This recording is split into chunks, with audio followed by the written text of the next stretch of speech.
Apple, আঙুর, নাশপাতি, কমলা, মাল্টাসহ বিভিন্ন ধরনের তাজা ফল আমদানিতে সম্পূরক শুল্ক কমিয়েছে সরকার। এসব ফল আমদানিতে 25% অতিরিক্ত সম্পূরক শুল্ক অব্যাহতি দেওয়া হয়েছে। ফলে বাজারে এসব ফলের দাম কমতে পারে বলে আশা করা হচ্ছে। এর আগে গত 12 মার্চ এসব ফল আমদানিতে 5% অগ্রিম কর কমায় সরকার।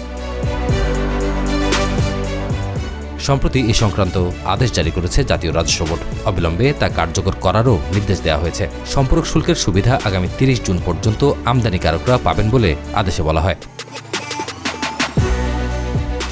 এনবিআর চেয়ারম্যান মোহাম্মদ আব্দুর রহমানের সই করা আদেশে বলা হয়, সরকার মূল্য সংযোজন কর ও সম্পূরক শুল্ক আইন 2012 ব্যবহার করে এই আদেশ দেয়া হয়েছে। যেসব ফল আমদানিতে সম্পূরক শুল্ক কমানো হলো তা হলো তাজা বা শুকনা কমলা লেবু, তাজা বা শুকনা লেবু জাতীয় ফল, তাজা বা শুকনা আঙুর, তাজা বা শুকনা লেবু, তাজা আপেল ও নাশপাতি।